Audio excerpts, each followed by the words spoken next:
ஓம் ஸ்ரீ சாய்ராம். என் அன்பான சாய் சகோதர சகோதரிகளே, அனைவருக்கும் என் வணக்கம். இன்று நாம் என்ன பார்க்க போகிறோம் என்றால், ஒரு சாய் சகோதரி நம்மிடையே அவருடைய வாழ்க்கையில் நடந்த துன்பங்களை நம்மிடையே பகிர்ந்துள்ளார். அந்த நிகழ்வுகளை இந்த பதிவில் நாம் காணலாம். என்னுடைய சாய்பாபா எனக்கு இரண்டாவது வாழ்க்கையை கொடுத்ததை நான் பகிர்ந்து கொள்கிறேன். ஆரம்பத்தில் நான் சாய்ராம் மீது நம்பிக்கை கொள்ளவில்லை. ஆனால் படிப்படியாக சாய்ராம் மீதான நம்பிக்கை நாளுக்கு நாள் அதிகரித்தது. நான் என் வாழ்க்கையில் நிறைய துன்பங்களை அனுபவித்தேன். என் கணவர் நல்ல மனிதர் அல்ல. அவர் வெளி ஆட்கள் முன்பு நல்லவராக இருந்தார். ஆனால் குடும்பத்தை சார்ந்தவர்கள் மீது அவர் நல்லவராக இல்லை. அவர் கடுமையான குடிகாரராகவும் இருந்தார். நான் மிகவும் கஷ்டப்பட்டேன். அவர் என்னை வருத்தப்பட வைத்தார். பல விஷயங்களை செய்தார். ஆனால் சாயப்பாவின் ஆசீர்வாதத்தால் மட்டுமே நான் வாழ்க்கையில் எல்லா முரண்பாடுகளையும் போராடுகிறேன். நான் சிரடி கோயிலுக்கு செல்ல விரும்பினேன். ஆனால் அதை எப்படி செய்வது என்று யோசிக்கவே இல்லை.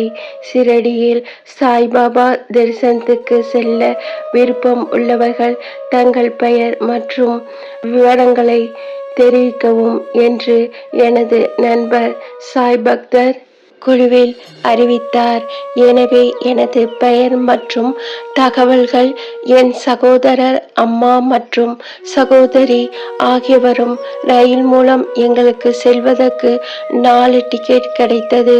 மேலும் ஒரு ஹோட்டலில் இலவசமாக தங்கவும் ஏற்பாடு செய்யப்பட்டது. கோயிலுக்கு செல்லும் வாய்ப்பு கிடைத்தது. சாயப்பாவின் ஆசீர்வாதம் பெறுவதற்கான வாய்ப்பும் கிடைத்தது. நாங்கள் சனி சிங்னாப்பூர் சென்றோம்.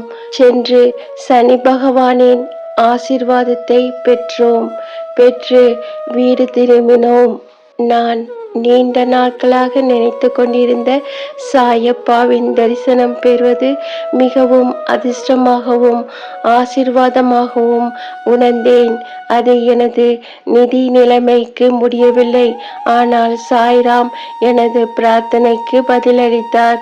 சிரடியில் வந்து தரிசனம் செய்து நான் ஆசீர்வாதம் சாயப்பாவிடம் பெற்றேன்.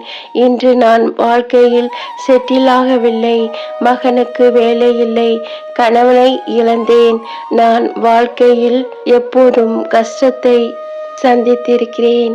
உணவு, உடைகள், தூங்குமிடம் போன்றவற்றுக்கு ஒருபோதும் எனக்கு குறைவே இல்லை என்பது எனக்கு தெரியும். என் வாழ்க்கையில் சாய்ராமின் ஆசீர்வாதம் எனக்கும் என் மகனுக்கும் கிடைத்து கொண்டே இருக்கிறது. சாயப்பா எனக்கு எல்லா நன்மைகளையும் செய்கிறார். நான் யாரையும் சார்ந்திருக்க வேண்டிய அவசியமில்லை என்று பாபா எனக்கு ஆசி வழங்க வேண்டும் என்று நான் விரும்புகிறேன். என் மாமனார் இறந்த பிறகு வாழ்க்கையில் நெருக்கடி இருப்பினும் எனது நண்பர்கள் மற்றும் குடும்பத்தினர் ஆதரவு பெறுகிறேன்.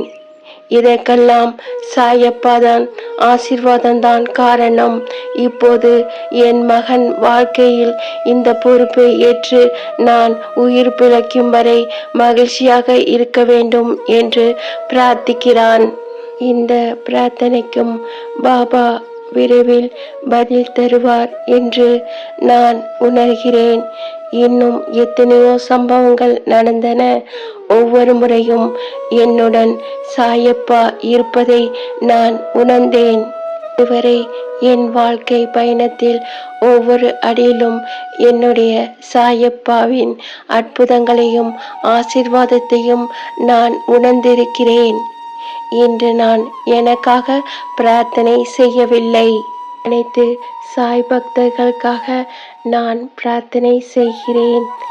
தயவு செய்து எங்களை ஆசீர்வதிக்கவும், பூமியிலுள்ள ஒவ்வொரு உயிரினமும் பாதுகாக்கவும், மகிழ்ச்சியாக இருக்கவும், அனைவருக்கும் உணவு, தண்ணீர் மற்றும் தங்குமிடம் கிடைக்க வேண்டும் என்று நான் பிரார்த்தனை செய்கிறேன்.